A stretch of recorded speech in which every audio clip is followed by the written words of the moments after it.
The music stopped the moment Clara Bennett stepped into the golden light of the ballroom, and every eye in the room turned toward her like a wave rolling toward the shore. She felt the weight of that silence press against her chest, heavier than any needle or thread she had ever carried. Her hands, rough from years of sewing, trembled slightly at her sides. She had never stood in a room like this before. A room made of marble floors and crystal chandeliers, filled with people whose clothes cost more than her entire street of houses. She should not have been there at all.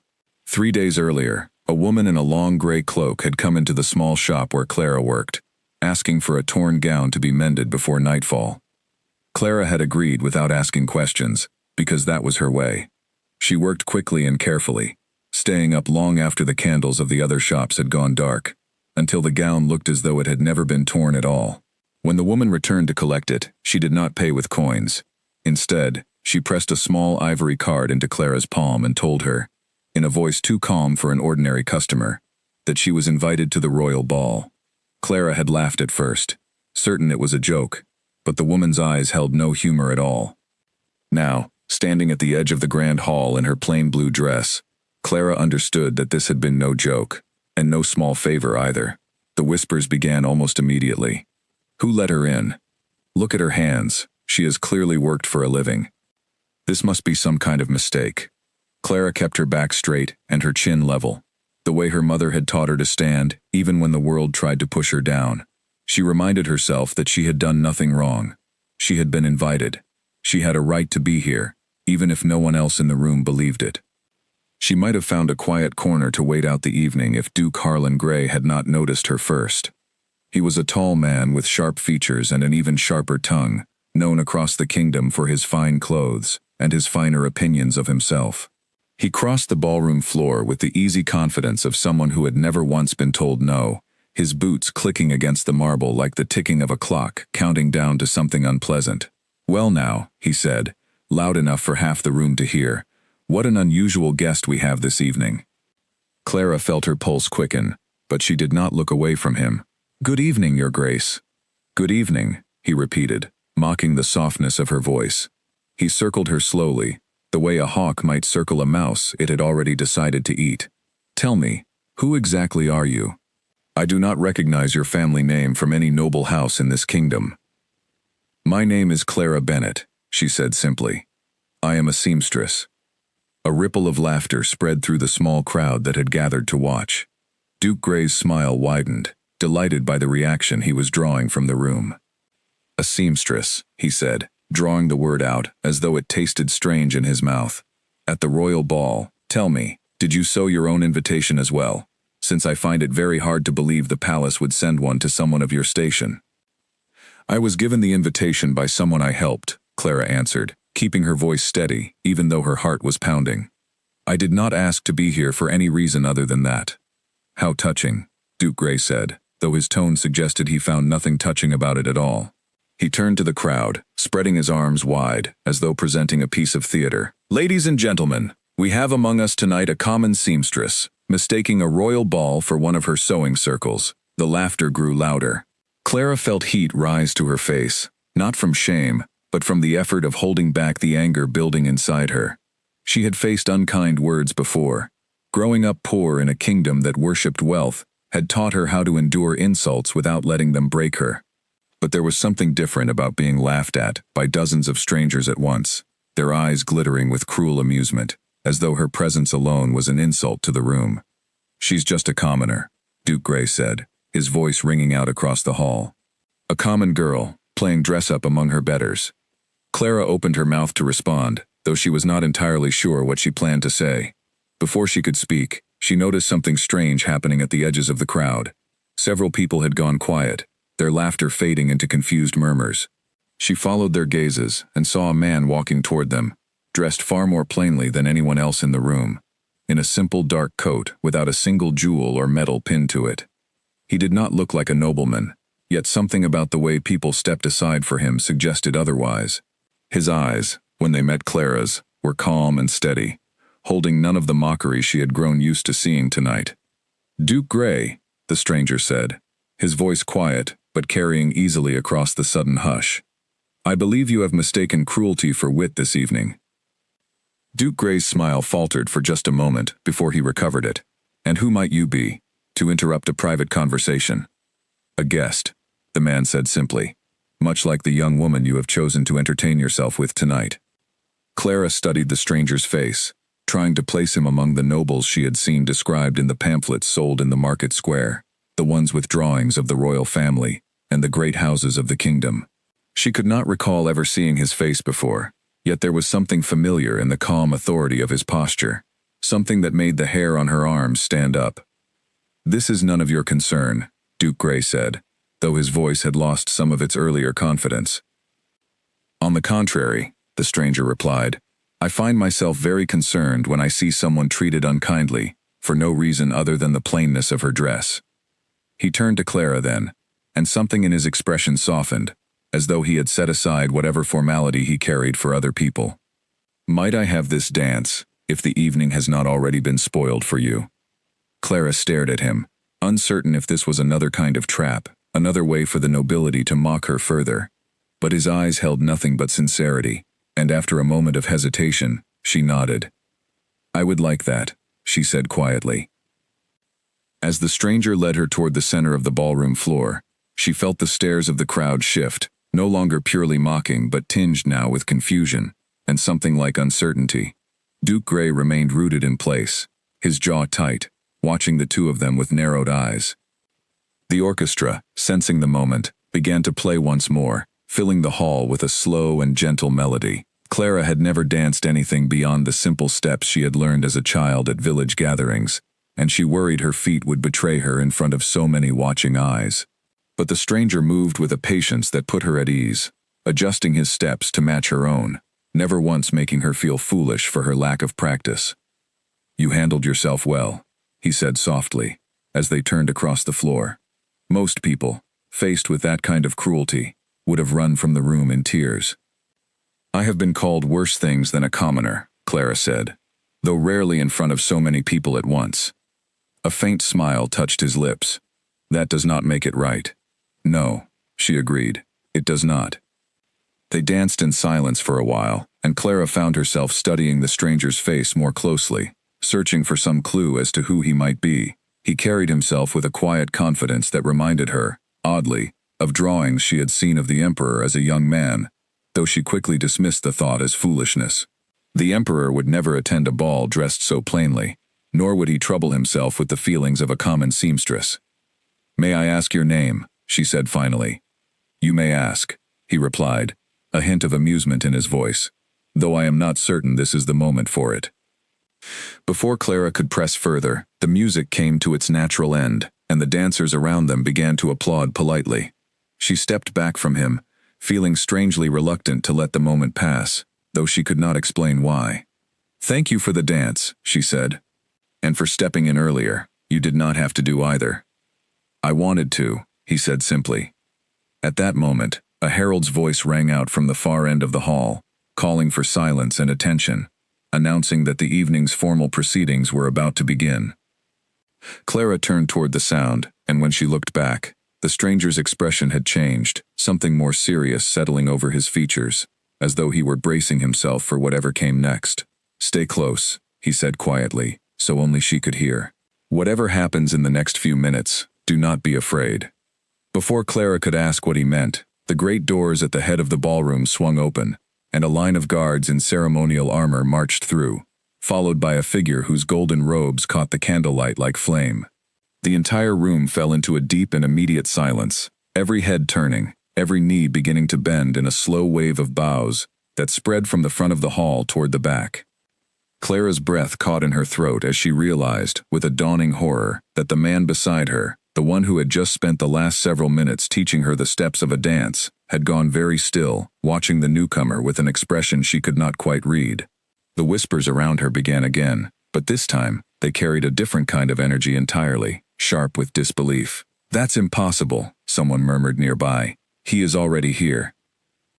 Clara turned to look at the man beside her, and for the first time that evening, a cold and certain feeling settled into her stomach, telling her that nothing about this night was going to end the way she expected.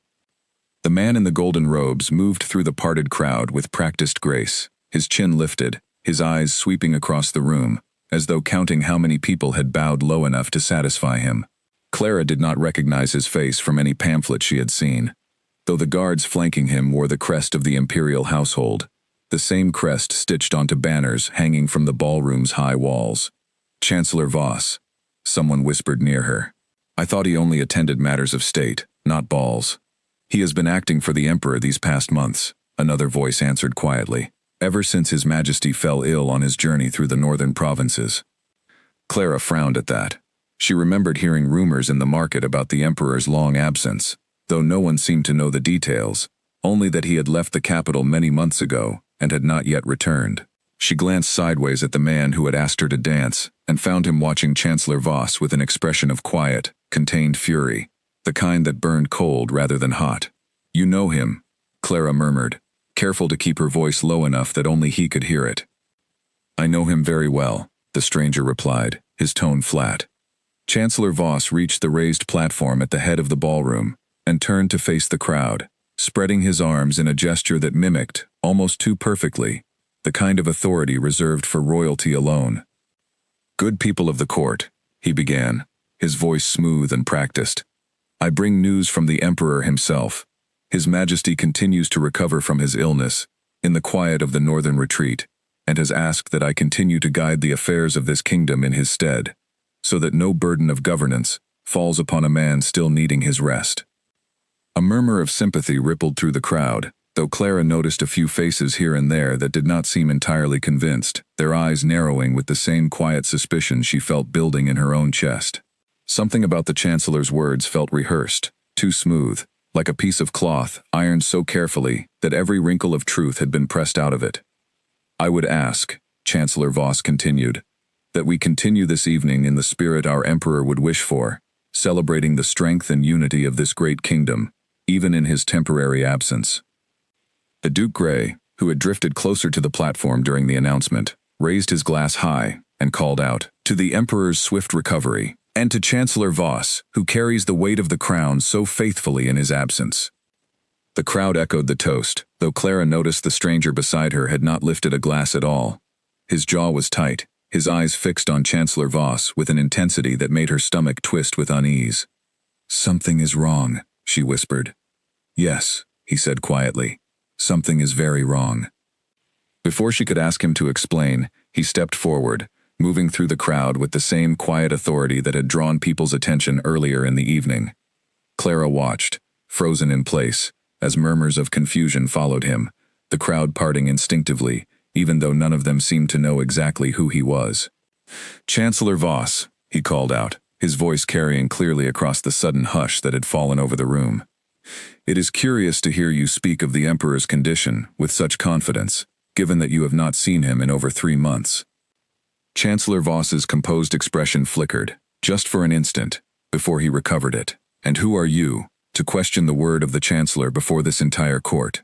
Someone who has spent the last several months traveling the very roads you claim the Emperor has been resting upon," the stranger answered. "Strange, that I never once crossed paths with him, nor found any sign of the retreat you describe." A ripple of unease spread through the crowd. Duke Grey's confident smile had vanished entirely, replaced by something sharper, more alert, his eyes darting between the stranger and the Chancellor, as though trying to calculate the danger of the moment.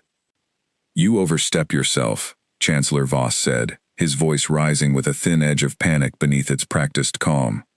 "Guards, remove this man from the hall at once." The Imperial guards standing near the platform hesitated, exchanging uncertain glances with one another. Clara watched, her heart pounding, as the stranger reached up and unfastened the simple clasp of his dark coat, letting it fall open to reveal, stitched into the lining beneath, the unmistakable golden crest of the Imperial family, far more detailed and precise than the one worn by the Chancellor's guards. Gasps spread through the crowd like a wave. "That is the Emperor's private seal," someone said, disbelief thick in their voice. "No one is permitted to wear that but the royal family itself." "Because I am the Emperor," the stranger said simply, his voice quiet, but somehow filling every corner of the vast hall. The silence that followed was so complete that Clara could hear her own heartbeat pounding in her ears. Chancellor Voss stood frozen on the platform, his face draining of color, while Duke Grey took an involuntary step backward, nearly stumbling into the nobleman standing behind him. "Impossible," Chancellor Voss finally managed, though his voice had lost all of its earlier confidence. "The Emperor is resting in the northern retreat, recovering from an illness I have never once suffered," the Emperor interrupted, his tone hardening. "I returned to the capital 3 days ago, quietly, because I wished to see for myself how my absence had been explained to my people. I did not expect to find my Chancellor standing before my court, claiming authority that was never granted to him, and speaking of an illness that exists only in the story he has invented." Clara's mind raced backward through the evening, piecing together fragments that suddenly made a terrible kind of sense. The plain dark coat. The quiet authority that had made even the proudest nobles step aside without knowing why. The way he had watched Chancellor Voss with such controlled anger. She had danced with the Emperor of the entire kingdom, and she had not known it. Not for a single moment. "Your Majesty," Duke Grey said quickly, dropping into a deep bow, his voice suddenly thick with a respect that had been entirely absent moments before. "Forgive us. We believed the Chancellor's account in good faith. We would never have." "Save your apologies, Duke Grey," the Emperor said, cutting him off with a coldness that made the Duke flinch. "I watched you mock a guest of mine only moments ago, laughing at her for the plainness of her dress, calling her unworthy of this hall. I wonder now whether your loyalty bends as easily toward the truth as it does toward whichever voice speaks loudest in the room." The color drained from Duke Grey's face as every eye in the ballroom turned toward him, the same crowd that had laughed alongside him now watching with open curiosity, waiting to see how far his humiliation would stretch. Clara felt a strange mixture of vindication and discomfort, uncertain whether she wanted to see him suffer or simply wanted the moment to pass so she could breathe normally again. The Emperor turned away from the Duke and walked back through the parting crowd until he stood once more in front of Clara. The entire hall watched in stunned silence, waiting to see what he would do next. "I owe you an apology as well," he said quietly, his voice softer now, meant only for her, though the silence of the room carried it to every corner. "I should have told you who I was the moment I approached you. I wanted, for one evening, to be spoken to as a man rather than a crown. You gave me that, without knowing it, and I am grateful." "You do not owe me anything, Your Majesty," Clara said, her voice trembling slightly despite her best efforts to steady it. "I disagree," he said. And then, in front of the entire stunned court, the Emperor of the kingdom lowered himself into a slow, deliberate bow before her. The same bow reserved only for visiting royalty, for queens and princes of equal standing, never for a seamstress from the lower district of the capital. The room erupted into a storm of whispers, disbelief rippling from one end of the hall to the other. Clara stood frozen, her mind unable to fully grasp what she was witnessing, her own name echoing faintly through the crowd as people turned to one another, demanding to know who she was and why the Emperor had chosen, of all the noble women in the kingdom, to bow before a common girl in a plain blue dress. Somewhere near the platform, Chancellor Voss watched the scene with narrowed eyes, his mind clearly working through the sudden and dangerous shift in his fortunes. Beside him, Duke Grey's expression had hardened into something colder than embarrassment, something that looked, to anyone paying close enough attention, remarkably like the beginning of a plan. Clara did not notice either man's expression in that moment. She was too focused on the Emperor rising slowly from his bow, his eyes meeting hers with a steadiness that made her forget, for just a heartbeat, that hundreds of people were watching them both. "Walk with me," he said quietly. "I believe we have much to discuss, and very little time before the rest of this court finds its voice again." Clara nodded, though she had no idea that the walk he was suggesting would lead her far beyond the walls of the ballroom, into a night that would change the entire course of her life, and into a danger far greater than the mockery of a single arrogant duke. The Emperor led Clara through a side door hidden behind a heavy curtain, away from the noise and the staring eyes of the ballroom. They walked down a quiet corridor lit by soft lanterns, the sound of the party fading behind them until only their footsteps remained, echoing softly against the polished stone floor. Clara's mind was still spinning from everything that had happened, and she found herself struggling to find the right words to say to a man she now knew ruled over the entire kingdom. "You must have many questions," the Emperor said, glancing sideways at her as they walked. "I have more questions than I know how to ask," Clara admitted. Why did you speak to me the way you did? Why dance with me at all, when you could have simply ignored the entire situation? Because cruelty deserves to be answered, he said simply. And because something about the way you stood there, refusing to shrink beneath their laughter, reminded me of someone I lost a long time ago. Clara studied his face carefully in the soft lantern light, noticing for the first time the tiredness beneath his eyes, the weight he seemed to carry, that had nothing to do with crowns or thrones. Who did I remind you of? He was quiet for a moment before answering. My mother. She came from a family of merchants, not nobility, before she married my father. The court never let her forget it, no matter how many years she spent proving her worth. She used to tell me that dignity was not something other people could give you or take away, no matter how loudly they laughed. She sounds like she was very wise, Clara said softly. She was, he agreed. She passed many years ago, but I still hear her voice sometimes, especially in moments like tonight. They reached the end of the corridor, where a set of glass doors opened onto a wide balcony overlooking the palace gardens. The night air was cool and carried the scent of blooming flowers, a welcome relief after the stuffy heat of the crowded ballroom. Clara stepped closer to the railing, looking out over the moonlit hedges and fountains stretching below them. May I ask you something now? The Emperor said, coming to stand beside her. Of course. The woman who gave you the invitation. Do you remember what she looked like? Clara thought back to the shop, to the cloaked figure who had appeared without warning and vanished just as quickly. Tall, with gray eyes and dark hair beginning to turn silver at the edges. She did not give her name, only her gratitude and the ivory card. The Emperor's expression grew thoughtful. That sounds like Lady Margaret Vance, one of the few members of this court I still trust completely. She has been quietly investigating certain matters on my behalf while I traveled. If she gave you that invitation, it was not by accident. What matters? Clara asked. Before he could answer, a sudden movement in the garden below caught her eye, a shadow slipping between two tall hedges, far too quickly to belong to an innocent guest enjoying the night air. The Emperor followed her gaze, and his relaxed posture vanished instantly, replaced by a sharp and focused alertness that reminded Clara, once again, that this man was far more than the gentle dance partner she had met earlier that evening. Stay behind me, he said quietly, already moving toward the stone steps leading down into the garden.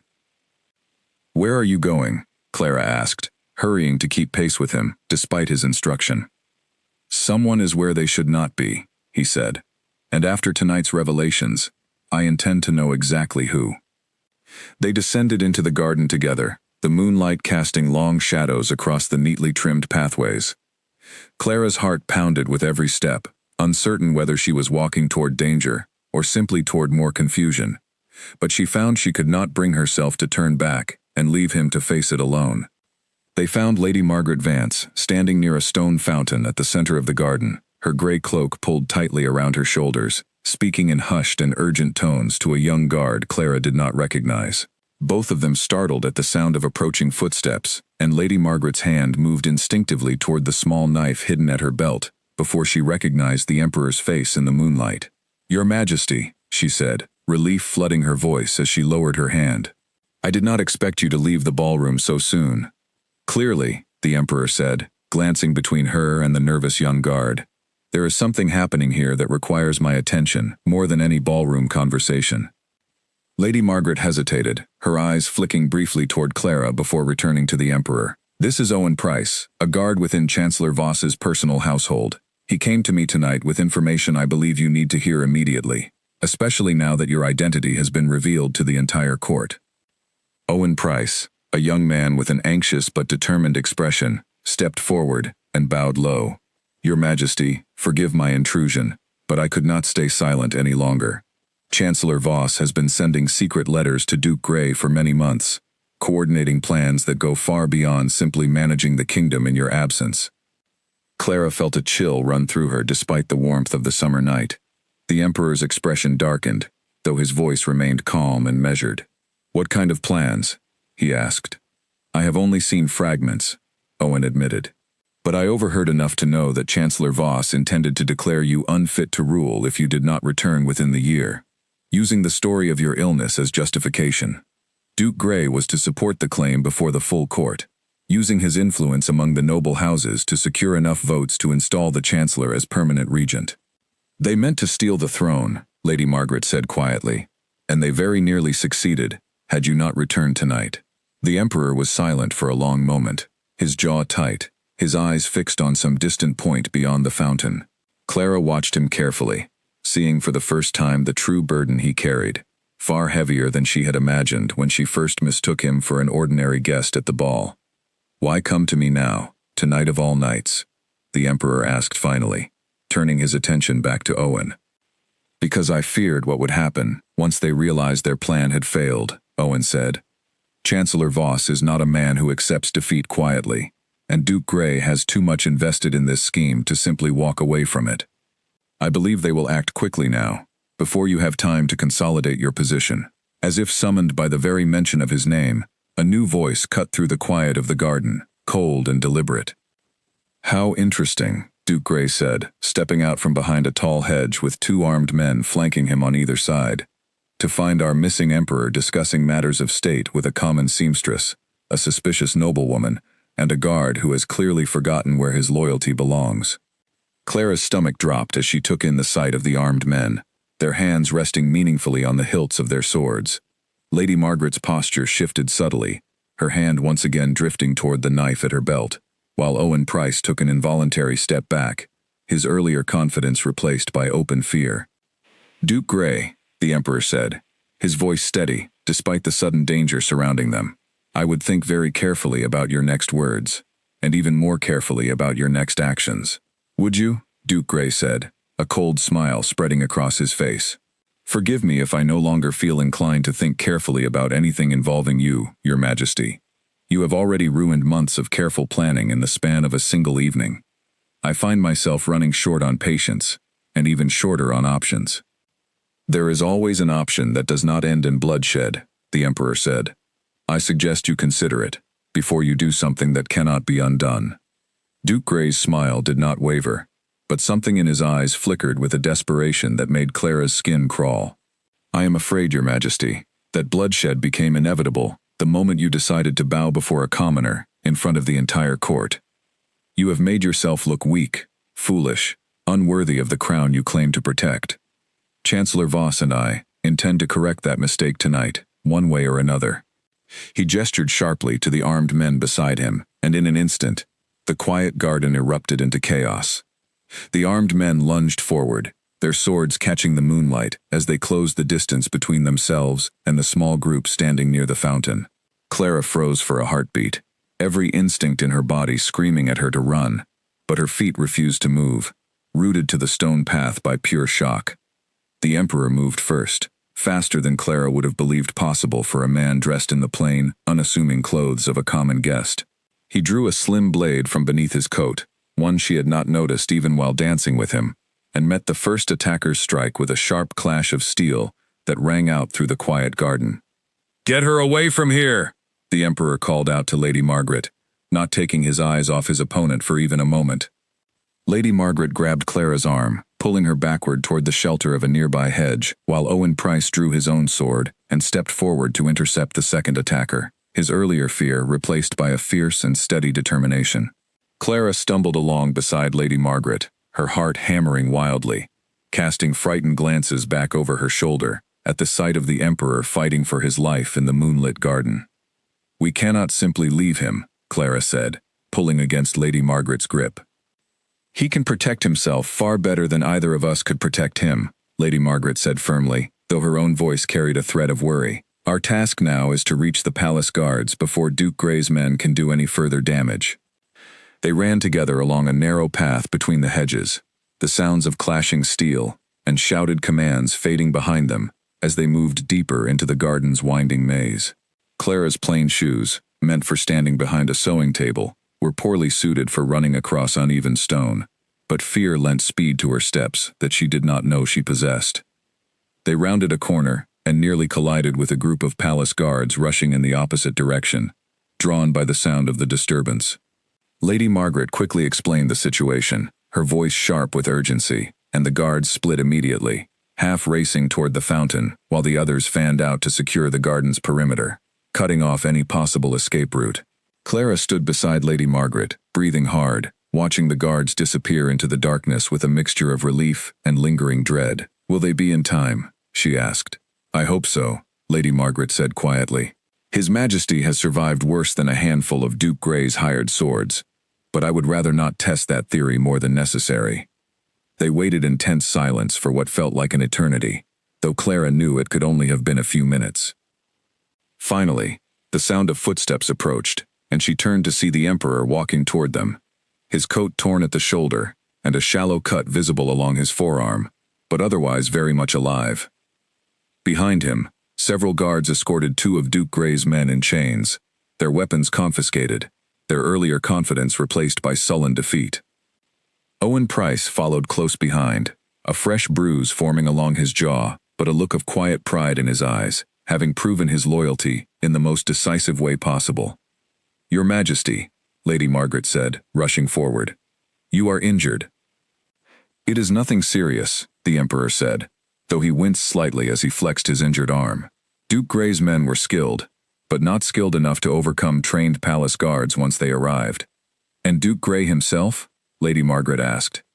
The Emperor's expression darkened. "He fled the moment the guards appeared, slipping through a gap in the garden wall before we could stop him.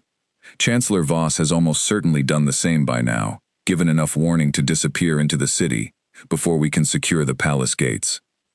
Clara felt a fresh wave of unease settle over her. "They are still out there then." "For now," the Emperor said grimly. "But a man who flees in the night, rather than facing the consequences of his own scheme, has already shown his hand. We know now, beyond any doubt, exactly who stands against the crown, and exactly how far they are willing to go to seize it." He turned his attention to Owen Price, studying the young guard with an appraising eye. "You risked a great deal tonight, coming forward with what you knew. Chancellor Voss would not have hesitated to have you removed permanently, had he suspected your loyalty lay elsewhere. I could not stand by and watch him steal the throne through lies." "Your Majesty," Owen said, straightening his posture despite his obvious exhaustion. "My family has served the crown for 3 generations. I would rather lose my life than betray that service. See that he is placed under my personal protection immediately," the Emperor said, turning to the nearest guard captain. "I do not intend to lose a man of such conviction to Chancellor Voss's inevitable attempts at revenge." The guard captain nodded and moved to escort Owen away, though the young man cast one last grateful glance back at Lady Margaret before disappearing into the darkness of the palace corridors. The Emperor turned back to Clara, his expression softening slightly despite the tension still visible in his shoulders. "You handled tonight with remarkable composure, for someone who arrived expecting nothing more than an evening of dancing and unfamiliar company." "I did not expect any of this," Clara admitted, a shaky laugh escaping her despite the fear still coursing through her body. "A ball, a duke's cruelty, an emperor in disguise, and now a plot to steal a throne, all in the span of a single night." "Welcome to life within these palace walls," Lady Margaret said dryly. "It is rarely as elegant as the pamphlets sold in the market square would have you believe." The Emperor allowed himself a small, tired smile at that, though it faded quickly as more pressing concerns returned to his thoughts. "I must speak with the captain of my guard and begin organizing a search for Duke Grey and Chancellor Voss before the night grows any older. Every hour we delay gives them more time to gather allies or slip beyond our reach entirely." "What of Clara?" Lady Margaret asked. "She has been publicly connected to you now, in front of the entire court.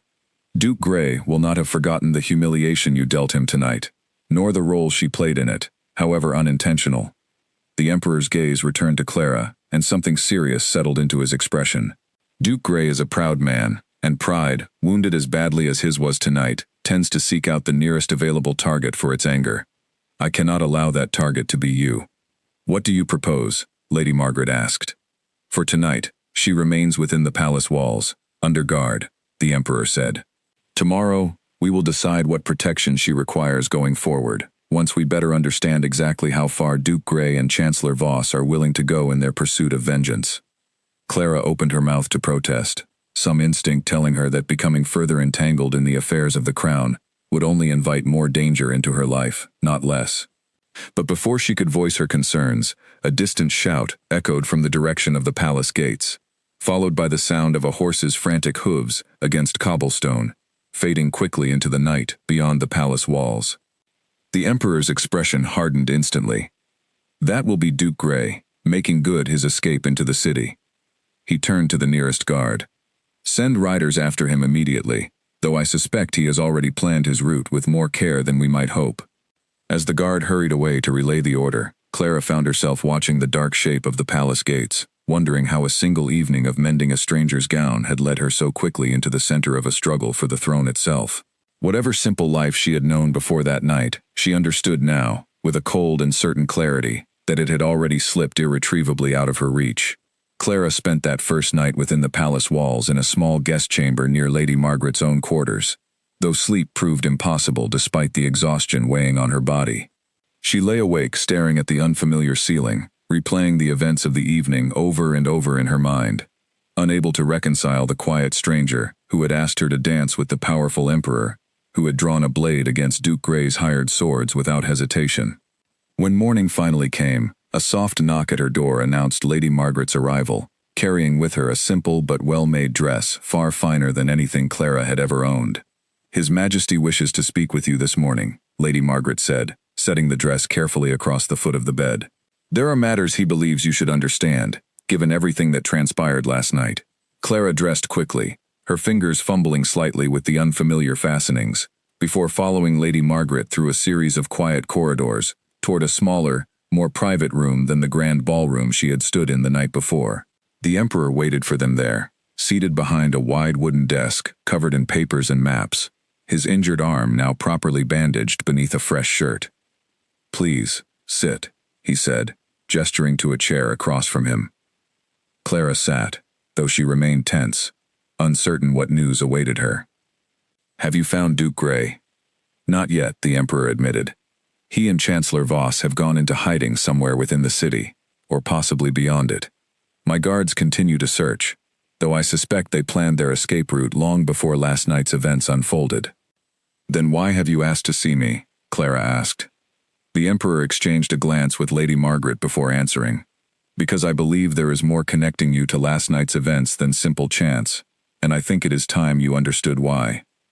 Clara's brow furrowed with confusion. "I do not understand. I only came to the ball because Lady Margaret gave me an invitation after I repaired her gown." "That is true," Lady Margaret said, stepping forward. "But my choice to seek you out specifically was not entirely by accident either, Clara. Your family name is Bennet, is it not?" "Yes," Clara said slowly, an uneasy feeling beginning to settle in her stomach. "Your father's name," Lady Margaret continued gently, "was Edmund Bennet." Clara stiffened at the mention of her father's name, a name she had not heard spoken aloud by anyone outside her own family in many years. "How do you know that name?" "Because your father once served this palace," the Emperor said quietly, "as a trusted advisor to my own father, many years before you were born." Clara stared at him, disbelief warring with a strange, unsettled recognition inside her chest. Her mother had always been vague about her father's past, saying only that he had worked in the capital before losing everything, and moving the family to the lower district, where he had taken up a simple trade to support them until his death, when Clara was still a young girl. She had never once imagined that his past connected him to the palace itself. "What happened to him?" Clara asked, her voice barely above a whisper. The Emperor's expression grew heavier, weighted with something that looked almost like guilt. 20 years ago, my father's court was rocked by a scandal involving stolen funds meant for the northern provinces, funds intended to help rebuild villages devastated by flooding. Your father was accused of the theft and stripped of his position, his reputation destroyed, though he was never formally imprisoned due to a lack of solid evidence against him. Clara's hands curled into fists in her lap. "He never stole anything. He spent the rest of his life working himself into an early grave trying to provide for us, after losing everything he had built. If he had truly stolen those funds, we would have lived far more comfortably than we ever did." "I do not believe he was guilty either," the Emperor said, surprising her. "Lady Margaret has spent the past several months quietly investigating the matter on my behalf, uncovering evidence that suggests the true thief was someone else entirely, someone who used your father's trusted position to hide his own crimes." "Who?" Clara demanded, though some cold instinct already suspected the answer before it came. Duke Grey's father, Lady Margaret said quietly. The old Duke Grey served alongside your father in managing the Northern Relief Funds. When the theft was discovered, he was the one who first pointed suspicion toward Edmund Bennet, diverting attention away from his own involvement long enough to secure his family's continued standing within the court. Clara felt as though the ground had shifted beneath her feet. 20 years of quiet grief, of watching her father grow smaller and more tired with each passing season, of wondering why he never spoke of his past without a flash of old pain crossing his face, suddenly made a terrible and infuriating kind of sense. You knew this, Clara said, looking between Lady Margaret and the Emperor, and yet you allowed Duke Grey to remain in a position of power and influence, to mock me at a ball without any consequence, all while knowing what his family had done to mine? The evidence I have gathered is not yet complete enough to bring formal charges before the full court, Lady Margaret said, a note of genuine regret in her voice. Duke Grey holds considerable influence among the noble houses, and accusing him of a crime his father committed 20 years ago, without absolute proof, would only invite accusations of political persecution rather than justice. And last night, when he humiliated me in front of everyone, you said nothing of this, Clara said, her voice trembling with a mixture of anger and hurt. I did not know, until Lady Margaret informed me only this morning, that you were connected to the Bennet family at all, the Emperor said gently. Had I known last night, I promise you, I would have handled the entire situation very differently. Clara took a shaky breath, trying to steady the storm of emotions churning inside her. Why give me the invitation at all then, if you already suspected this connection? Because I hoped, Lady Margaret said, that placing you in proximity to Duke Grey, in a setting where his cruelty would reveal his true character before witnesses, might eventually help build the case I have been so carefully constructing. I did not expect the evening to unfold quite the way it did, nor did I expect His Majesty himself to become so directly involved. Clara sat in silence for a long moment, processing the weight of everything she had just learned. Her father's ruined reputation, the old Duke Grey's hidden guilt, the current Duke Grey's cruelty, perhaps born partly from a desperate need to protect a secret that could destroy his own family's standing, if it ever came fully to light. What happens now? Clara finally asked. Now, the Emperor said, we continue gathering evidence, more carefully, and more quickly than before, given the danger Duke Grey and Chancellor Voss now pose to the stability of this entire kingdom. And we ensure your safety, given that you have unknowingly become a very real threat to both of them, simply by existing as a living reminder of a crime they have spent 20 years trying to bury. As if summoned by the very mention of danger, a sharp knock sounded at the door, more urgent than any ordinary interruption. A guard entered without waiting for permission, his face pale and his breathing ragged from having clearly run through several corridors to deliver his message. Your Majesty, he said, forgive the intrusion, but there has been an incident. A group of armed men attempted to enter the eastern wing of the palace only moments ago, near the guest chambers. Clara's blood ran cold. The eastern wing was where her own room had been located that morning. Were they stopped? The Emperor asked, already rising from his chair. Yes, Your Majesty, though not before one of them managed to slip past the first line of guards, the messenger said. We believe he was searching specifically for the seamstress who danced with you last night. The room fell into a tense silence, as the full weight of the guard's words settled over them. Clara felt her heart pounding wildly against her ribs, the abstract danger she had been discussing only moments before, suddenly becoming terrifyingly real. Where is he now? The Emperor demanded. Cornered in the eastern gallery, Your Majesty, but he is armed and refusing to surrender. The Emperor turned to Clara, his expression fierce with a protective determination that startled her. Stay here, behind locked doors, with Lady Margaret and additional guards posted outside. I will handle this myself. You are already injured, Clara protested, rising to her feet despite the guard's warning. And I have handled far worse injuries than a single shallow cut, the Emperor said firmly. I will not lose you to Duke Grey's desperation. On the very morning I learned the truth of what his family did to yours. Please, Clara, trust me in this.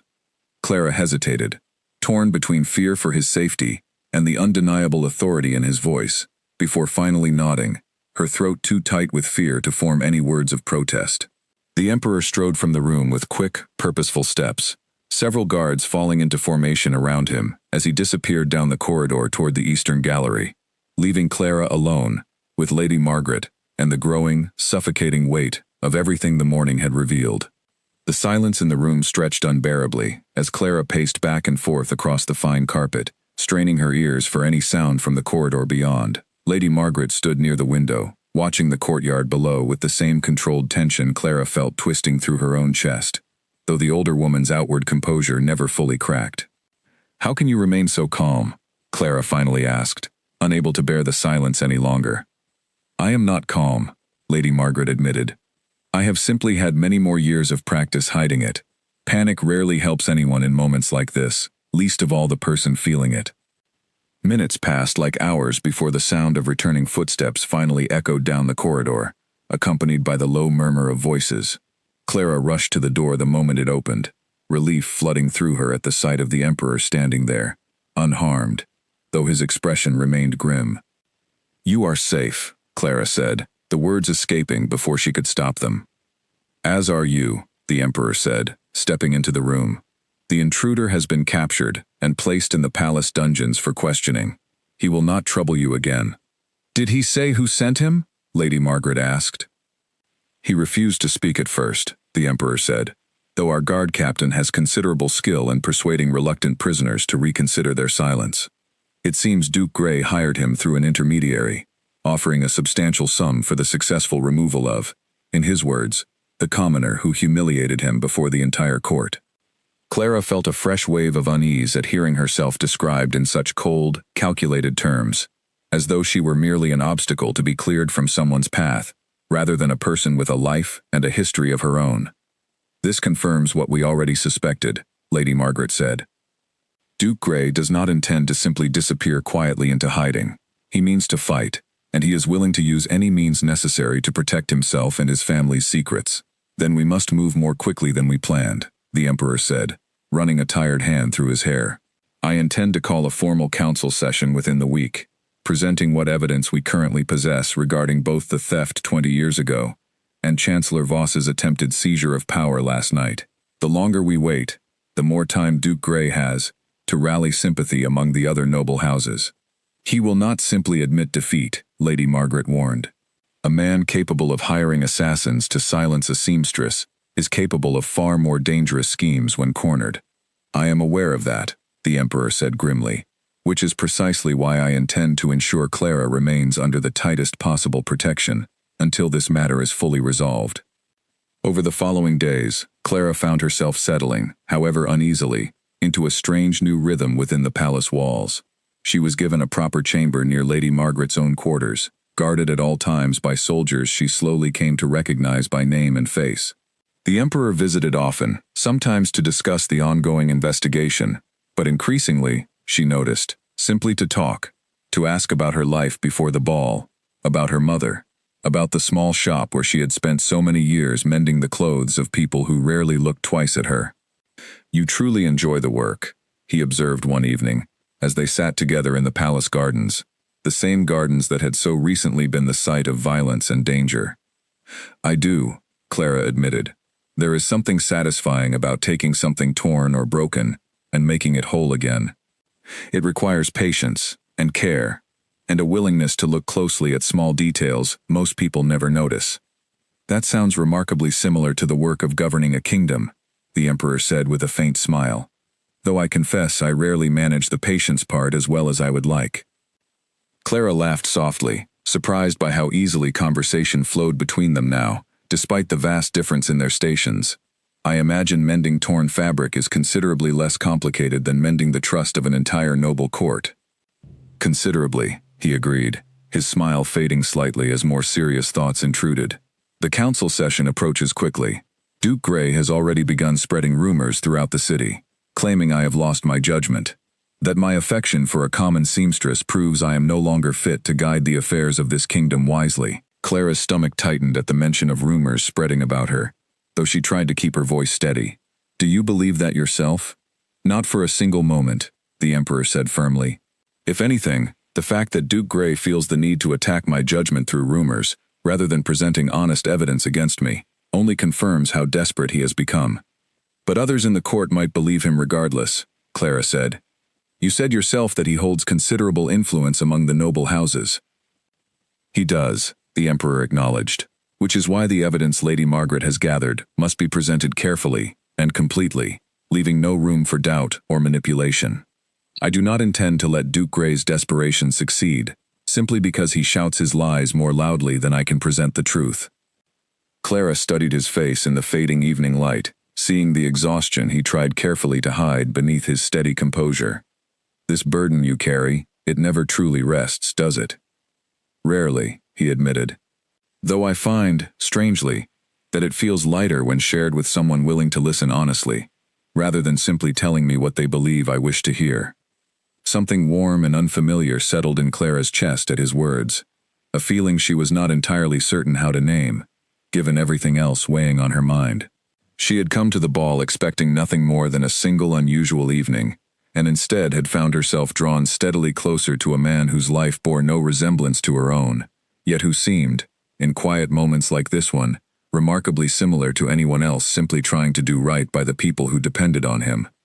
Their quiet moment was interrupted by the sound of hurried footsteps along the garden path. Owen Price approached, his expression tense with fresh urgency. Your Majesty, he said, bowing quickly. Forgive the interruption, but Lady Margaret asked me to find you immediately. Duke Grey has requested a formal audience before the full council, tomorrow morning, claiming he possesses evidence that will, in his words, expose the truth about your unfit judgment before the entire court. The Emperor's expression hardened instantly, all traces of the earlier warmth vanishing beneath a sharp, focused determination. What evidence does he claim to possess? Lady Margaret was not certain, Owen admitted, but given his confidence, she believes he intends to strike first, before we have the chance to present our own case against him. Clara felt her earlier warmth curdle into cold apprehension. What could he possibly have that would help his case, given everything we already know about his father's crimes? The Emperor's jaw tightened, his eyes distant with calculation. I do not know, but I intend to find out before tomorrow morning arrives, whatever it takes. He rose from the bench, offering Clara a brief, apologetic glance before turning to follow Owen back toward the palace. Clara watched him go, the earlier ease of their conversation replaced once again by the familiar, gnawing tension that seemed to follow every quiet moment they managed to steal within these palace walls. She wrapped her arms around herself, staring out at the darkening garden, and wondered, not for the first time since that fateful ball, whether the life she had stumbled into was one she could ever truly learn to navigate safely.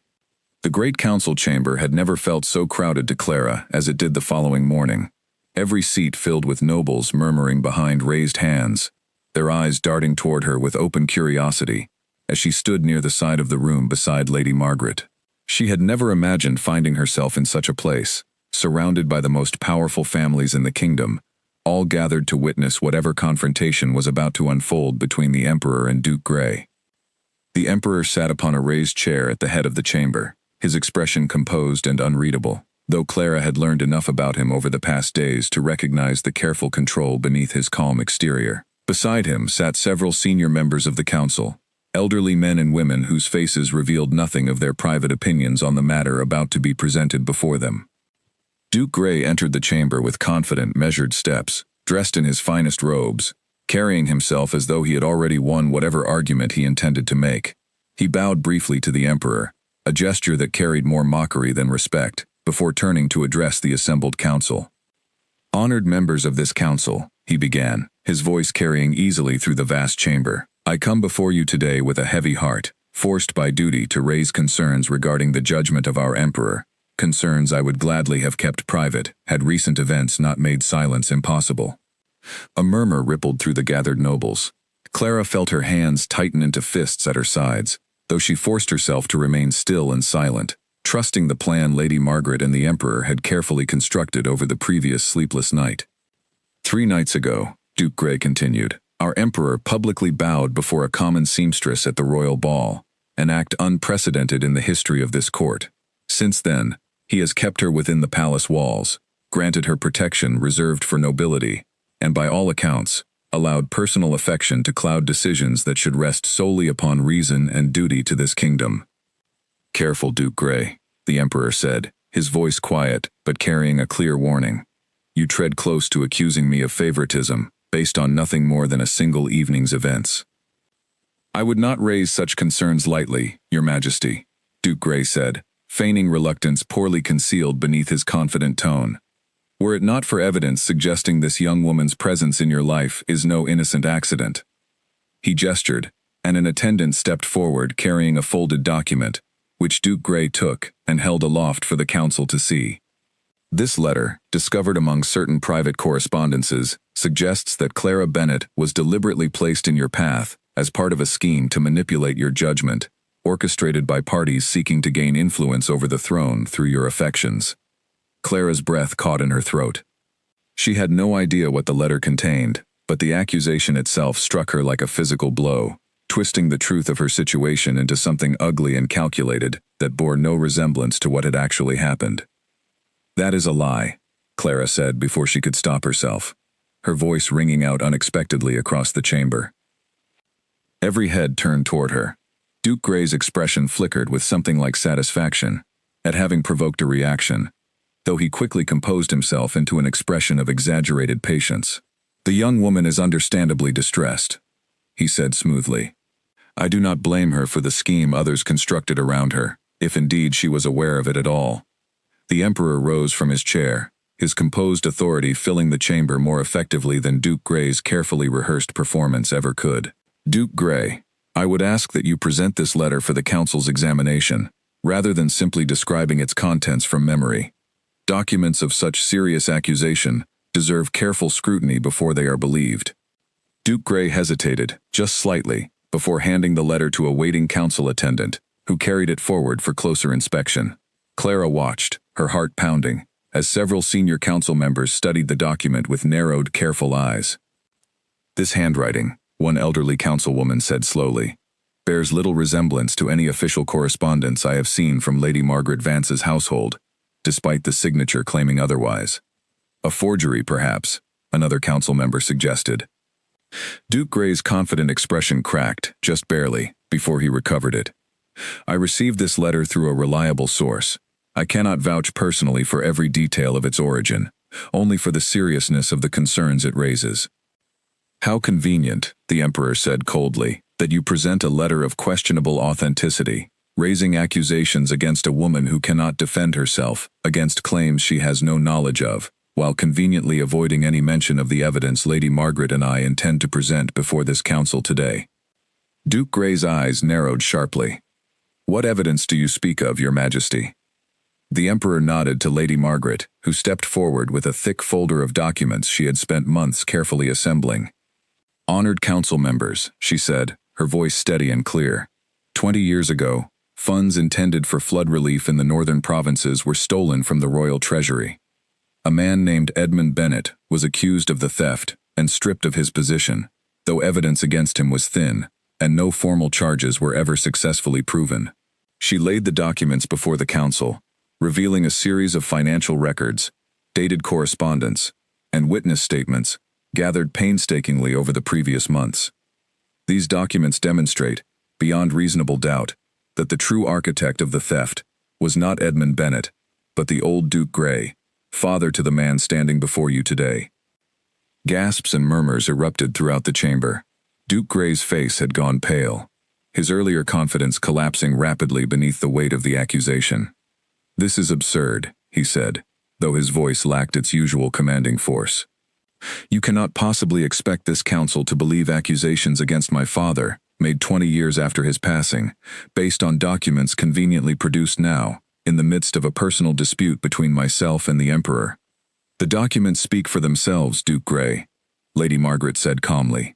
Financial records showing funds transferred to accounts controlled by your family. Witness testimonies from surviving members of the Northern Relief Effort, who recall your father's suspicious behavior at the time, and correspondence between your father and several other officials, discussing how best to redirect suspicion toward Edmund Bennett. Clara Bennett, the Emperor said, turning to address her directly for the first time before the assembled council, is the daughter of the man your family wrongfully destroyed 20 years ago. Her presence in my life is no scheme, Duke Grey. but rather an inconvenient reminder of a truth your family has spent 2 decades trying desperately to bury. Duke Gray stood frozen for a long moment, his eyes darting across the faces of the council members surrounding him, searching for any sign of sympathy or support, and finding none. The very accusations he had hoped would destroy Clara's credibility had instead unraveled the careful lies his own family had maintained for a generation. "This council session is not the appropriate venue for such serious accusations," Duke Gray finally said, his voice tight with barely controlled panic. "I demand time to properly examine these documents and prepare a defense against such claims." "You will have every opportunity to defend yourself," the Emperor said, "though I suspect you will find that opportunity considerably more difficult than the false accusations you attempted to level against an innocent woman this morning. Guards, please escort Duke Gray to appropriate quarters within the palace, where he may await the council's further deliberation under proper supervision." Palace guards stepped forward from the edges of the chamber, moving to flank Duke Gray on either side. His eyes, wild with a desperation that had finally broken through his earlier composure, swept once more across the chamber before landing on Clara with an expression of pure, undisguised hatred. "This is not finished," he said, his voice low and venomous as the guards began leading him from the chamber. "You may have won this morning's confrontation, but Chancellor Voss remains free, and he will not simply allow his ambitions to be dismantled so easily." The chamber doors closed behind him, muffling his final words, leaving the assembled council in a stunned and heavy silence. Clara found herself trembling, the adrenaline of the confrontation slowly draining away and leaving exhaustion in its place. Though beneath that exhaustion, a fragile sense of vindication began to take root, 20 years overdue but no less meaningful for the delay. Duke Gray's warning proved more accurate than Clara would have liked. 3 days after the council session, as preparations began for a formal trial regarding the 20-year-old theft, word arrived that Chancellor Voss had been located in a merchant's warehouse near the eastern docks, gathering a small but desperate group of loyalists willing to make one final attempt at seizing control before justice caught up with him entirely. Clara stood at the window of her chamber that evening, watching the distant lights of the city flicker beyond the palace walls, when Lady Margaret arrived with news that made her stomach twist with fresh worry. "His Majesty intends to lead the guard himself in apprehending Chancellor Voss tonight," Lady Margaret said. "He believes a swift resolution will prevent further bloodshed, rather than allowing Voss time to gather additional support." "That sounds dangerous," Clara said, unable to keep the concern from her voice. "It is dangerous," Lady Margaret agreed. "Though I suspect trying to convince him otherwise would prove entirely futile at this point. He has made up his mind, and few things in this kingdom can change it once that happens." Clara paced restlessly through the chamber, long after Lady Margaret departed to attend to her own duties, unable to settle her thoughts enough to consider sleep. She thought of everything that had happened since that first night at the ball, the humiliation, the revelation, the danger, and through it all, the steady presence of a man who carried the weight of an entire kingdom with a quiet dignity she had come to deeply admire, and if she allowed herself to be fully honest, to care for far beyond what she had expected when this strange journey first began. Hours passed, with no word from the palace guard. Clara finally gave up any pretense of resting and made her way instead to a small balcony overlooking the courtyard, where she could watch for any sign of returning riders. The night air was cool against her skin, carrying with it the distant sounds of the city, and she wrapped her shawl more tightly around her shoulders as she waited. It was well past midnight when the sound of hoofbeats finally echoed through the courtyard below. Clara leaned forward, straining to make out details in the torchlight, and felt her heart leap with relief as she recognized the Emperor's familiar figure dismounting from his horse, though he moved with a slight stiffness that suggested the night's events had not passed without cost. She hurried down through the palace corridors, arriving breathless in the courtyard just as he finished speaking with his guard captain, dismissing the remaining soldiers to their rest.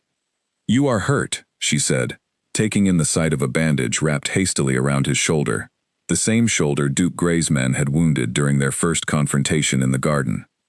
"A minor setback," he said, though his tired smile suggested the injury had been more painful than he was willing to admit. "Chancellor Voss did not surrender as easily as I had hoped, but he has been apprehended, along with the small group of loyalists he had managed to gather. The threat to the throne, at least the immediate one, has finally been resolved." Relief flooded through Clara so powerfully that she found herself reaching for his uninjured arm without fully considering the gesture. "I was so worried something terrible would happen to you." "I confess," he said, his voice softer now, the formal weight of his earlier authority replaced by something more personal, "that thoughts of you were what kept my focus steady tonight, even as things grew more dangerous than I had anticipated." Clara looked up at him, searching his tired eyes in the flickering torchlight, and found there none of the careful distance she might have expected from an emperor speaking to a common seamstress. Instead, she saw only the same quiet honesty that had drawn her to him from that very first dance, when neither of them had known the other's true identity, and both had simply been two people finding unexpected comfort in each other's company. "What happens now?" she asked softly. "With Chancellor Voss captured, and Duke Grey awaiting trial for his father's crimes, does the danger truly pass?" "The immediate danger, yes," the Emperor said, "though I suspect the process of fully restoring stability to this court will take considerably longer than a single night's confrontation. There will be difficult conversations ahead, decisions about how to handle the noble houses that supported Voss and Grey's schemes, however quietly, and the slow work of rebuilding trust with a people who deserve better than the deception they have been fed these past months." "That sounds like an enormous burden to carry," Clara said. "It is," he agreed, "though I find, increasingly, that I no longer wish to carry it entirely alone." Clara's breath caught at the meaning clearly threaded through his words, though she hesitated to assume too much, uncertain if her own growing feelings had colored her interpretation of a simple statement. "What are you saying?" she asked carefully. The Emperor turned to face her fully, setting aside for a moment the exhaustion of the night's events, his expression open in a way she had rarely seen from him since that very first dance. "I am saying that these past days, difficult and dangerous as they have been, have also shown me something I had not expected to find within these palace walls. A person who speaks to me honestly, who sees past the weight of the crown to whatever remains of the man beneath it, and whose company I have come to value more deeply than I know how to properly express." Clara felt her cheeks warm, despite the cool night air. "I have felt something similar," she admitted quietly, "though I confess it still feels strange, imagining that a seamstress from the lower district could mean anything at all to the emperor of this entire kingdom." "You have already meant a great deal," he said, "long before either of us understood the danger that would follow from a single dance at a ball neither of us expected to attend the way we did." He reached for her hand, his fingers gentle, despite the roughness of his own palms, calloused from years of training with a blade, rather than the delicate work of a needle and thread. "I do not ask you to decide anything tonight, Clara. There is still much to resolve, trials to conduct, a kingdom to steady after the chaos of these past weeks.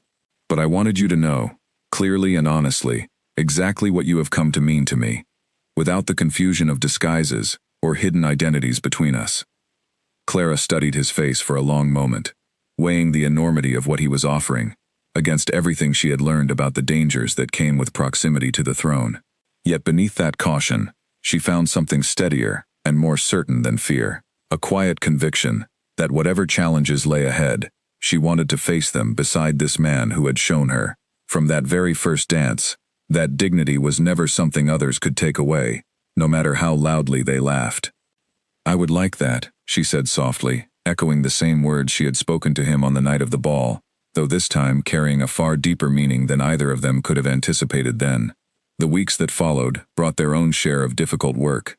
Duke Grey stood trial before the full council and was stripped of his title and lands, his family's 20-year deception laid bare for the entire kingdom to witness, while Edmund Bennett's name was formally cleared, restoring the honor that had been stolen from Clara's family for 2 decades. Chancellor Voss faced separate proceedings for his attempted seizure of power, his ambitions ending not in the throne he had schemed so carefully to claim, but in a quiet cell far from the palace halls he had once hoped to rule.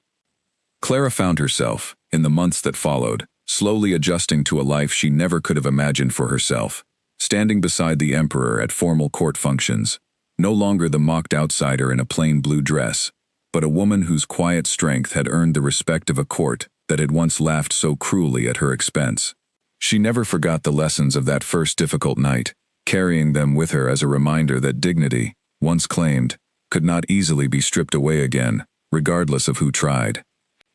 And when the emperor finally asked her, in a quiet garden much like the one where danger had once threatened them both, to stand beside him not merely as a companion, but as his equal partner in guiding the kingdom forward.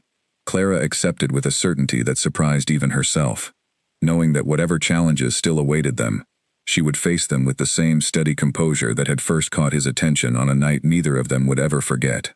Spring arrived early that year, bringing with it a warmth that seemed to settle over the entire capital, as preparations began for a wedding unlike any the kingdom had seen in generations. News of the emperor's choice had spread far beyond the palace walls, carried through market squares and village greens alike, and Clara often found herself overwhelmed by the sheer number of ordinary people who lined the streets, simply to catch a glimpse of the seamstress who had captured an emperor's heart. Not everyone within the court had accepted the match easily. Several older noble families, accustomed to generations of careful marriages arranged for political advantage, murmured their disapproval in private corners of the palace, though none dared voice their objections openly, after witnessing the fate that had befallen Duke Grey and Chancellor Voss. Clara chose not to let their quiet disapproval trouble her deeply, remembering her mother's old lesson about dignity, belonging entirely to oneself, regardless of what others whispered behind closed doors.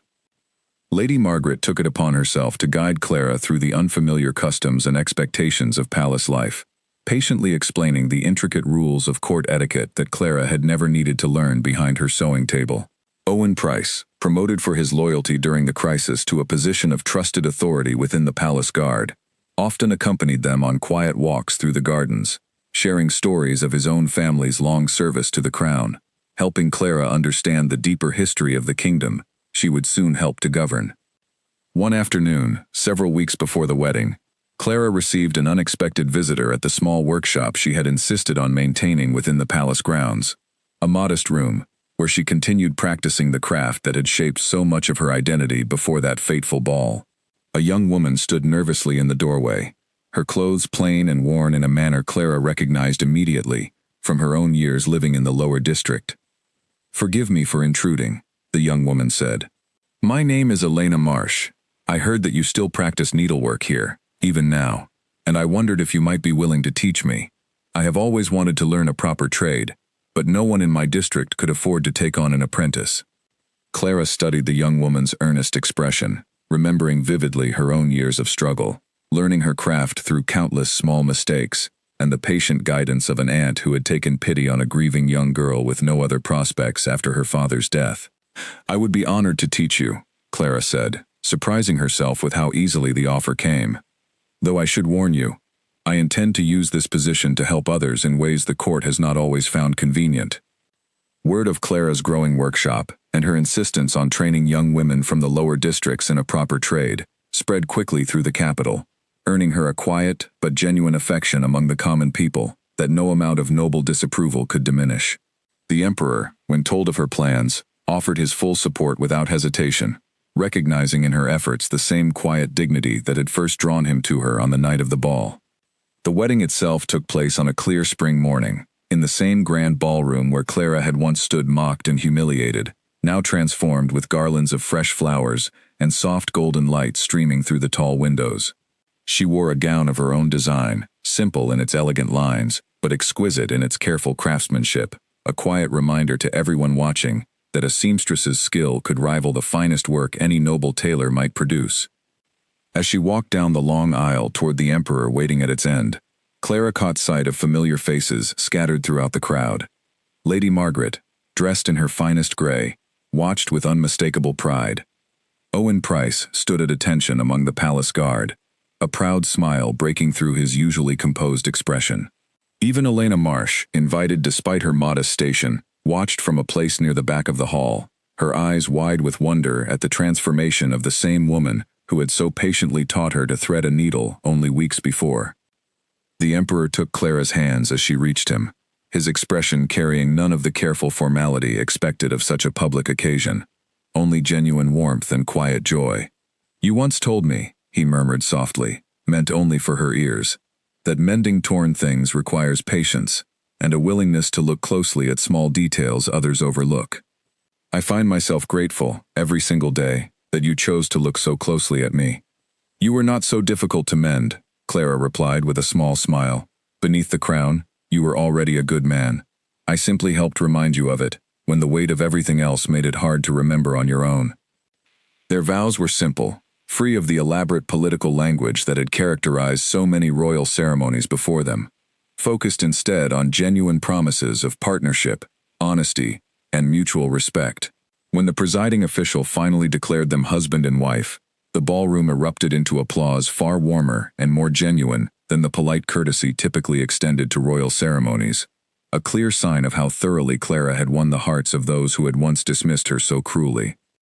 In the months that followed their wedding, Clara settled into her new role with the same quiet determination that had carried her through every earlier challenge. She established a formal guild within the capital, dedicated to training young craftspeople from poorer districts, ensuring that talent and hard work, rather than noble birth alone, could open doors to opportunity within the kingdom. The emperor, working alongside his restructured council, implemented reforms that strengthened protections against the kind of corruption that had once destroyed Clara's father's reputation, determined that no other family should suffer the same injustice his own court had allowed to persist for 20 long years. Duke Grey, stripped of his title, lived out his remaining years in quiet exile on a modest estate far from the capital, his family's once proud name reduced to a cautionary tale told among nobles about the dangers of pride left unchecked by honesty. Chancellor Voss, having lost everything in his failed bid for power, spent the remainder of his life within the walls of a distant fortress, his ambitions permanently curtailed by the very throne he had once schemed so desperately to claim. Clara often thought back, in quiet moments, to that first terrifying night at the ball, when Duke Grey's mocking laughter had threatened to break something essential within her. She realized, looking back, that the moment had instead revealed something she might never have discovered otherwise, a strength within herself that no amount of cruelty could diminish, and a connection with a man who had recognized that strength before either of them fully understood where it would lead. Years later, when their own children asked about how their parents had first met, Clara would tell them the story exactly as it happened: the mockery, the unexpected kindness, the dramatic reveal, and the dangerous days that followed, always ending with the same simple lesson her own mother had once taught her. "Never let anyone convince you that where you come from determines where you belong," she would tell them, watching their young faces absorb the words with the same seriousness she had once carried into a ballroom full of strangers. "Dignity is not something given to you by a crown, or taken from you by cruel laughter. It lives inside you, steady and unshakable, waiting only for you to claim it fully as your own." And in the quiet warmth of those evenings, surrounded by the family she had built from the ashes of an old injustice finally set right, Clara understood that the true story had never really been about a duke's mockery, or even an emperor's unexpected bow. It had always been about the quiet, steady courage to remain fully herself, even when the whole world seemed determined to convince her she did not belong, and about the unexpected grace that could bloom when two people, stripped of titles and disguises, simply chose to see each other honestly, for exactly who they were.